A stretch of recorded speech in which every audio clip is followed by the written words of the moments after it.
Hello everyone, welcome to Mystelle. Here we're going to talk about stories that will make you question your own reality. This is the first and the most special video of this channel.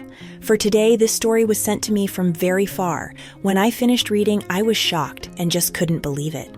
But the thing is, this is a real story, what makes it even more beautiful and scary. You'll see why. Please subscribe to my channel and leave your comment, so I will be encouraged to post new stories very soon. Now grab a cup of coffee and be prepared because our story is a bit long, but I promise you it's going to be worth it. Now let's get going.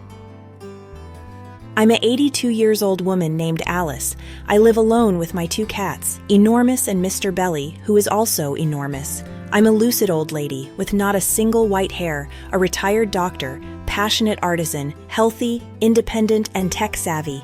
I'm on social media for pleasure and for work, and I can assure you this is not a fairy tale, no matter how hard you find it to believe. Well, now that introductions are done, let's get to the story. I was born on January 28, 1937, in a small city from Sao Paulo in Brazil, me being the daughter of the union of two traditional and wealthy families. My father was a coffee farmer and jewelry merchant, and my mother was a homemaker and skilled seamstress, dressmaker at the time, from whom I inherited the talent for sewing and embroidery, which still today makes me sought after by the biggest bridal dress houses in Sao Paulo. I'm the eldest of 4 children, 2 boys and 2 girls. In order, it's me, my twin brothers John and Joseph, and my sister Mariana. We had only 1 year difference between each of us. My father spent only half of the month at home. The other half he spent in the capital negotiating the farm's production and the jewelry he sold, which came from Minas Gerais, buying supplies, visiting clients, basically working. I was very attached to him. When I say very, I mean very much so. When for some reason his stay in the capital lasted longer than usual, I would even get sick, which sometimes irritated my mother a lot, and consequently my father treated me with more attention compared to my siblings since I wouldn't leave his side while he was home. If he went to the city or to the countryside, I went along. If he went to lunch or dinner, there I was, and if I didn't go, he would call me. Our primary education was done at home by tutors that my father sent from the city, under his supervision and care. My mother was in charge of managing the household staff and her famous and busy fashion workshop located in the city center. It was distant. By car at the time, it took about 45 minutes from the farm. Back then, girls were raised and conditioned to become teachers, seamstresses, or nurses at most, and after completing their studies, they would marry a man chosen by their families. That was the norm, but it was different for me. I always made it clear to my father that I would decide who I would marry, and he, who granted all my requests, never opposed me. 1951 to 14 years old. It was time to go study in the capital. I thought I wouldn't be able to do it. How would I be able to stay without my father, seeing him only 1 weekend a month? I definitely wouldn't manage, but I had to go. My 2 brothers didn't care about me. They dreamed of getting on a ship and studying in Europe. My mother was relieved not to have to deal with Daddy's little favorite for a good while. My younger sister lived oblivious to the world, only thinking about getting dresses made by my mother, buying shoes, perfume, and other such things to beautify herself and thus secure a good marriage. As for my father, he told me, "Trust me, you'll like the surprise. Keep that information in mind." I entered a prestigious convent school in the city of Sao Paulo. In the first weeks, I cried and longed to go back home. The nuns, used to this, took great care of me and assured me that I would soon adjust.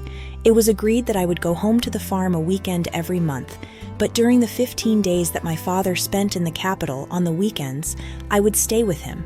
Therefore, I would only spend 1 weekend a month alone at school. This was the surprise my father had referred to earlier but hadn't told me about. The sisters at the school told me about it to ease my heart, and everything changed.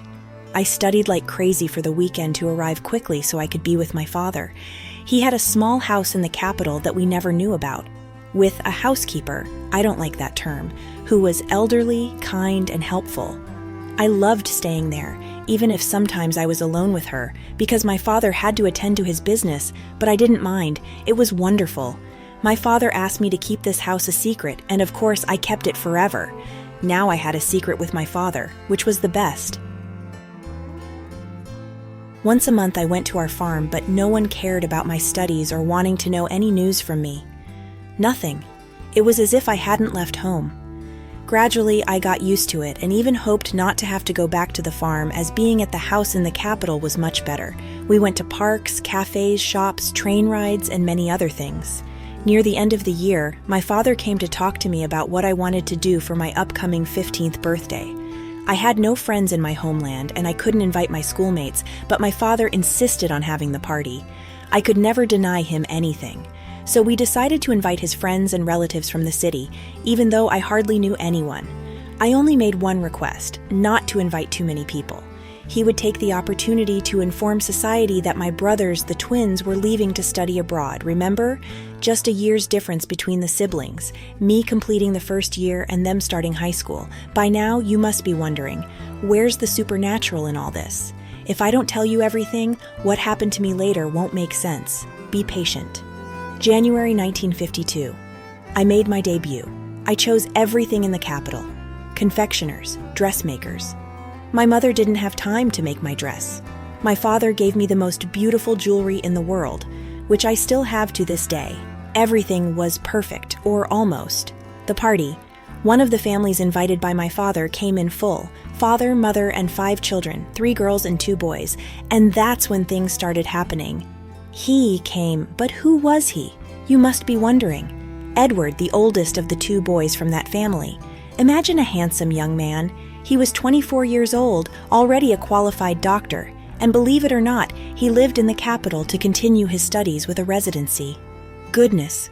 Suddenly, he and his father came towards me, he with a velvet box in his hands to give to me, and said, "For the lovely birthday girl I'm having the pleasure of meeting." I accepted, thanked him, and opened it. A beautiful necklace with earrings made of gold and white stones that later, through my father's expertise in jewelry, I found out were diamonds, but I no longer have them with me. Keep also that information. The party was on a Saturday, and as I was on vacation, my father naturally, without any ulterior motives, arranged a barbecue for the following weekend and invited only 2 families who had been present at my birthday, including Edward's family, of course. My father had noticed my interest and wanted to give it a little push. After all, he would also be pleased with a possible relationship with someone from that family if it was also my interest, since I had always made it clear that I would decide. Sure enough, we started talking every time I came to the farm, and also in the capital, but of course with my father along. We always went out for ice cream and walks, the 3 of us. We made a commitment and decided that if all went well, we would marry shortly after my graduation from school. As time passed, my brothers traveled, and now we only communicated through letters that took months to arrive. Our routine continued and everything seemed to be going well until one weekend, when I woke up early at school, ready to meet my father at the gate to go to the farm. I noticed something different. I didn't see those open arms as usual, the usual smile. I didn't receive the usual tickles. Immediately, I realized something was very wrong. I asked about my mother, Mariana, the boys, and he said everything was fine, that he was just tired. On the trip, there were no cheerful conversations, no stories, no biscuits making a mess in the car, nothing. I decided to wait. Arriving home, I saw my grandparents' car, my uncles, some strangers, and Edward's family. My mother was at home, a rare occurrence. My grandparents came to greet me and gave me a hug, and my uncles looked at me from afar. At this point, I thought about my brothers, but my father told me they were fine. My father and Edward's father took me to the library, since I hadn't seen him since the last weekend when he was supposed to come to the farm. I froze and started to cry, asking for him, Edward. They told me he was fine in the city. Then I asked what was going on and why those people were there. It was only then that I realized my sister Mariana was missing. In a split second, I thought Edward's family was there to support my family because something had happened to my sister, and in a way, it did happen. My mother, with her head down, when my father dropped the bombshell. Your sister is pregnant. No more needed to be said. Imagine that at that time. My sister had been taken to my grandparents' farm until they decided what to do. Edward's father just looked at me and said, "I'm so sorry, Alice." I hadn't even taken my things out of the car. I just looked at my father and asked him to take me back. He wasn't able to return at that moment because the trip was too long and the road was too bad, so he asked me to wait until the next day, and he would take me. After all, it's more than 200 miles away, traveled in almost 4 hours. I agreed and retreated to my room. I didn't leave until the next dawn when I woke up to my mother's screams. My sister had committed suicide in the room where she was staying at my grandparents' house at the age of 14. I prefer not to give details. I'm sorry. From that day on, I began to understand life. I, who lived a perfect life full of plans from a good family, saw everything collapse. Edward disappeared. His family said they didn't know what happened to him. My mother fell into a deep depression from which she never recovered. My brothers never came back. My father sank into a sadness from which he never returned. The businesses failed, and the farm turned into a wilderness. I struggled to finish my studies.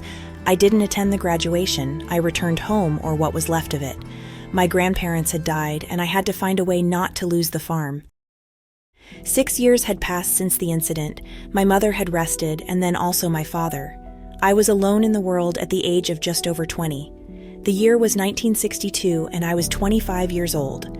My studies were delayed since I should have been attending college. My uncles were pressuring me to sell the farm, which was now just a large jungle, but they wanted to take advantage of the situation and offer me some coins, thinking I would throw away our own land. That's when I definitively broke with them and sold the farm to a large dairy group for a price I considered fair, bringing upon myself all the hatred and contempt from what was left of my family, making me even more alone. I sent my brother's share and moved to a small but beautiful and cozy house in the capital, where I still live today. The lady who worked here in my youth stayed with me until the last day of her life. She's in heaven for sure. It took me a while to learn to live alone, and I developed my way of living and defending myself literally alone. No friends, no contact with neighbors, no social life, restaurants or parks, nothing. I entered medical school, and that occupied all my time. I graduated and started working at a huge hospital in Sao Paulo. During my residency at this hospital, when I wasn't attending, I would invariably go to the library. In these days, I started to notice the presence of a man always alone who sat in the same place at the back, away from the eyes of those coming and going. He was always there, focused on reading or writing. He wore doctor's coats, and every now and then, 3 other doctors would come and quickly greet him, staying for a few minutes before leaving. Always the same thing. One afternoon there was a downpour, and between the campus and the library there was an open area, so I got soaked. When I arrived, there was no one besides the librarian and the man sitting at the back. I went in and started trying to dry off a bit when I realized that the man was standing in front of me offering to help. I accepted because I was quite wet. He lent me his dry coat, which warmed me instantly. I thanked him and invited him to sit with me. We got some coffee and started talking. Him, Dr. Anthony, surgeon, but only worked in the administrative area of the hospital. He was 42 years old and single, something almost impossible for the standards of that time. It was his last day there. He would move to a town in the interior where he would take over the administration of a reference hospital. I was very happy for him and wished him success in this new journey. He asked me where I lived, my plans, my family. Time passed, and we didn't even notice. It was already night when I realized it. I was enjoying the conversation and learning a lot from that interesting and kind man. He asked me how I would go home, and I said I would walk because I lived nearby, just 15 minutes away, and he kindly offered to accompany me. I saw no harm in it and accepted. The detail is, he didn't have a car. He didn't even drive. I did, but because of the rain and frequent floods even back then, I had walked that day. In the following days, I continued to frequent the library, and to my surprise, I missed seeing Dr. Anthony sitting in that corner. A few weeks after meeting him and him moving, it was Sunday morning and I was off duty. Someone knocked on my door. I went to look, and there was a delivery guy. I opened the door and saw a wonderful bouquet of pink roses and a note from Dr. Anthony announcing his arrival in the city and inviting me to lunch. If I accepted, all I had to do was say yes to the delivery guy, and the doctor would come to my house around 11 a.m. I sent the answer yes, of course, and hurried to get ready. The best dress, shoes, the jewelry my father gave me, a discreet perfume, anxiety. At 11 a.m. sharp, he arrived loaded with packages. What do you mean we weren't going out? But in the note, there was no mention of going out. He wrote that he would come to my house. He brought everything. Meat, pasta, wine, all ready and warm. I was amazed.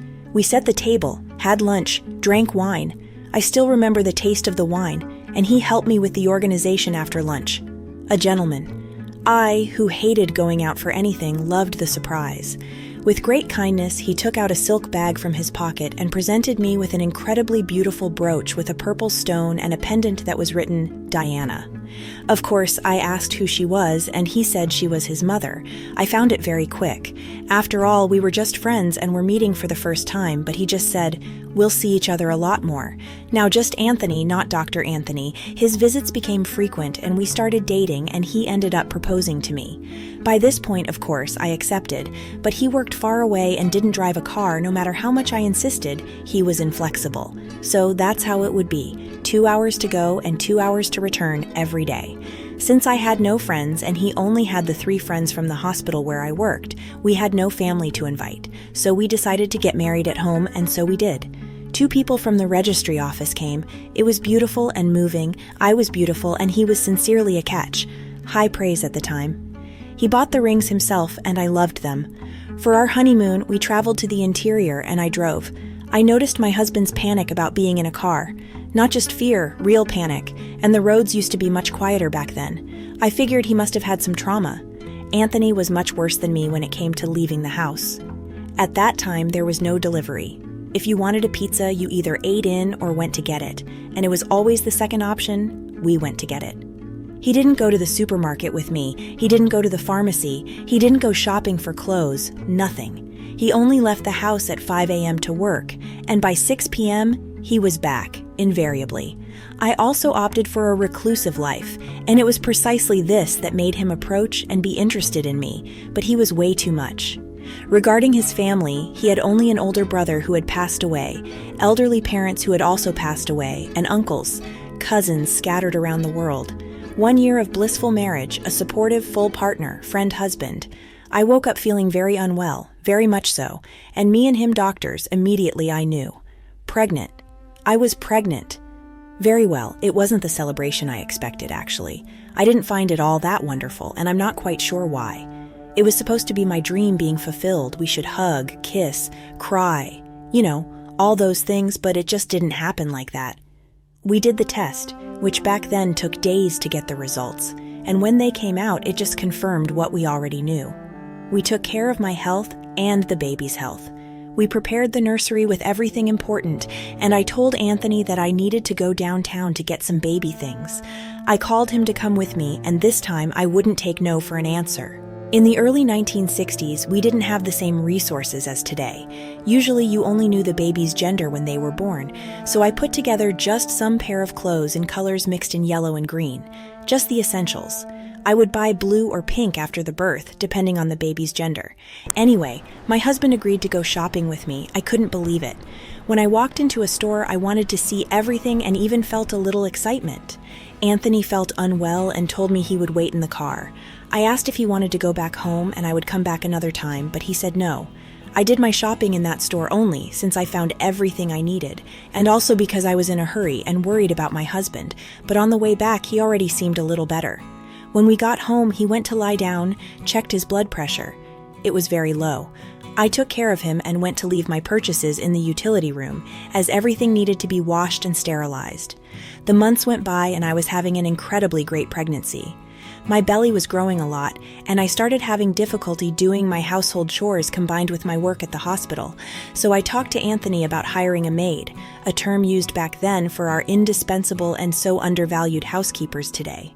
He agreed with one condition, that she left before he arrived and didn't work on weekends.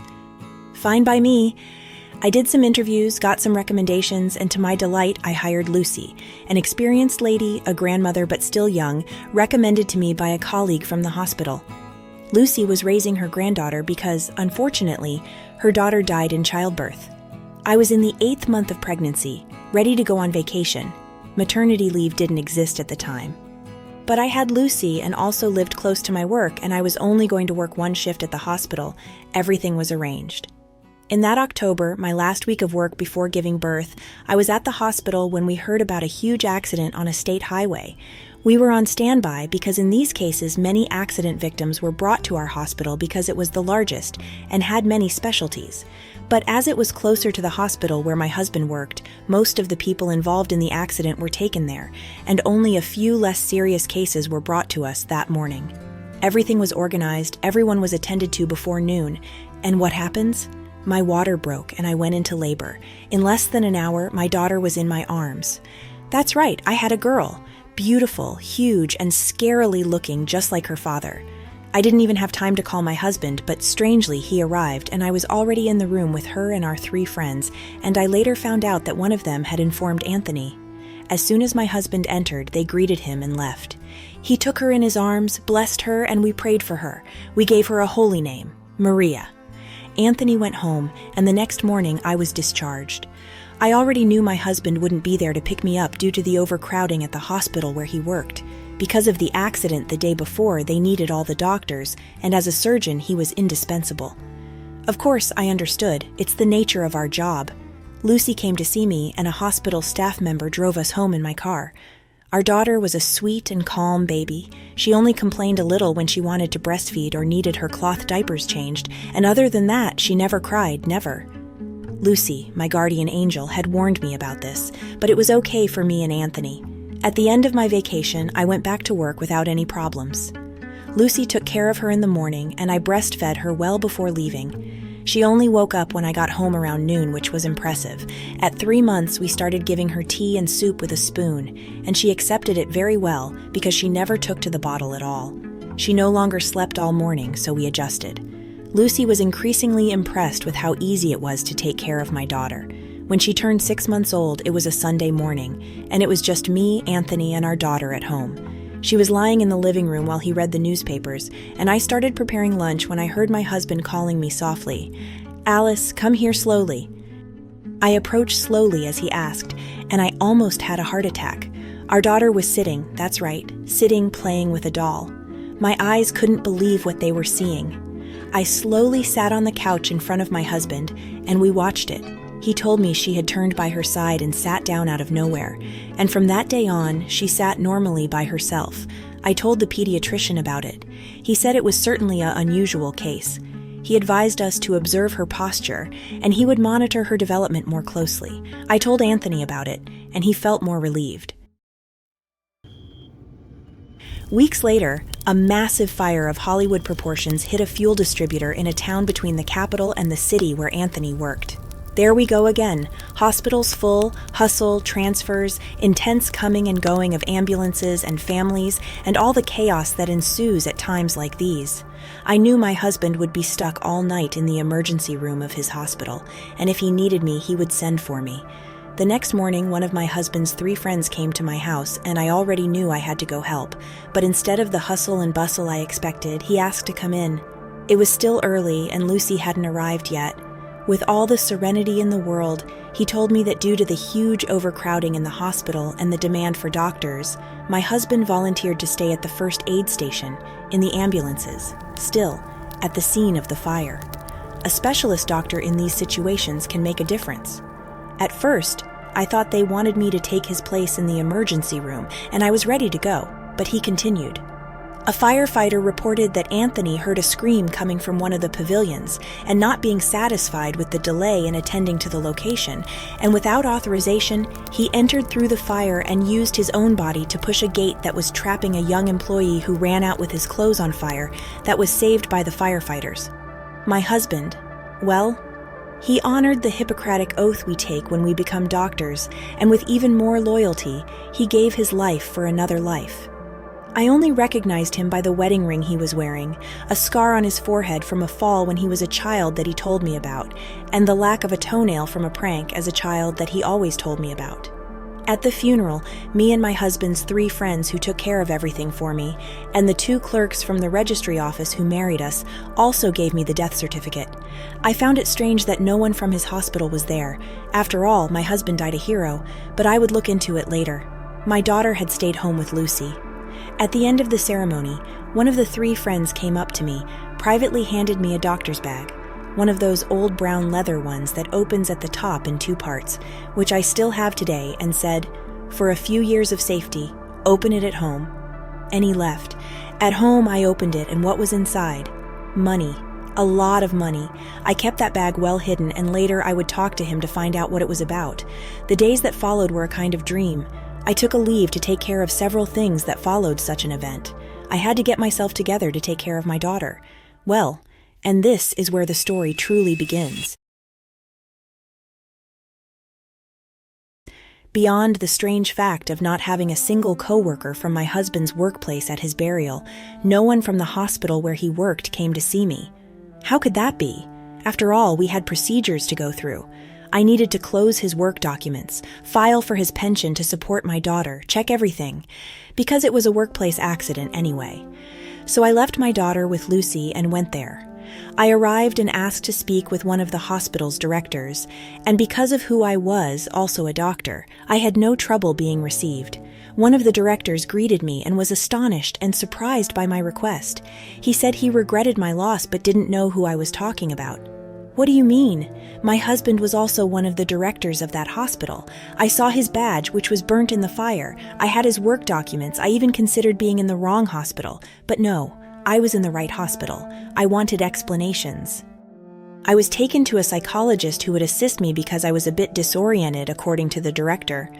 I took my marriage certificate out of my bag and showed it to him, but everyone confirmed that there was no one with that name working at the hospital, let alone in the management. A police report was filed because I demanded to speak with the firefighter who saw my husband, a doctor at that hospital, enter the fire and save the employee. I went back home feeling devastated. I don't even know how I managed to drive almost 2 hours, seeing nothing, just thinking about what had just happened. I didn't tell anyone anything. I would wait for the investigation's results. The next day, as soon as Lucy arrived, I went to my hospital to look for my husband's friends. Are you sitting comfortably there? Then here it goes.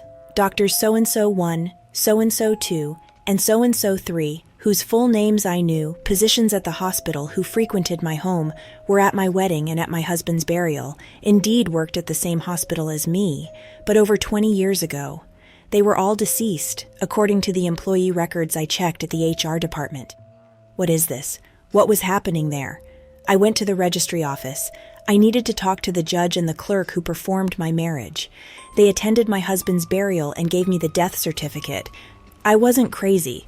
I arrived at the registry office, took marriage and death certificates out of my bag and showed them to the notary.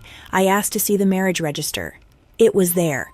Finally, I wasn't crazy.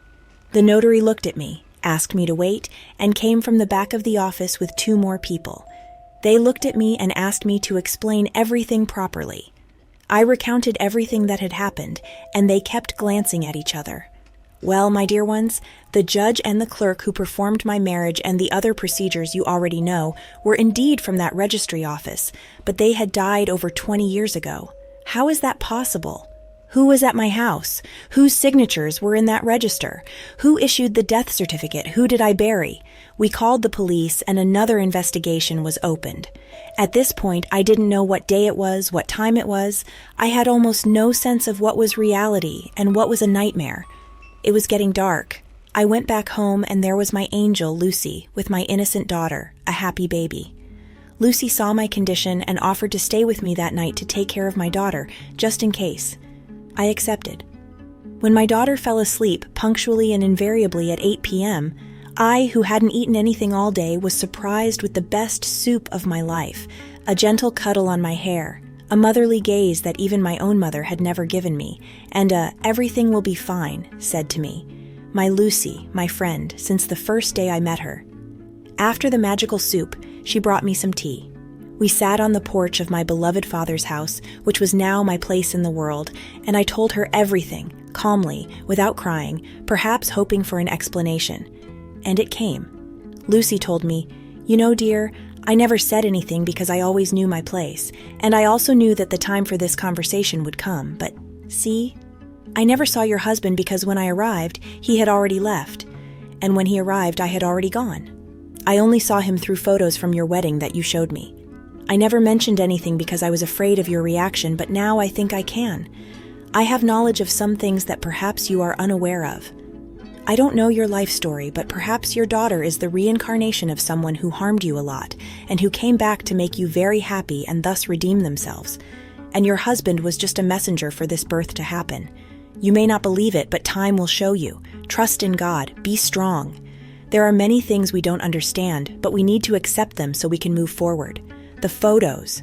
I hadn't remembered them. I had photos. How did I not remember this before? Long story short, I was considered crazy, insane, disturbed. I was removed from my job due to my inability to practice medicine and retired at a young age due to disability.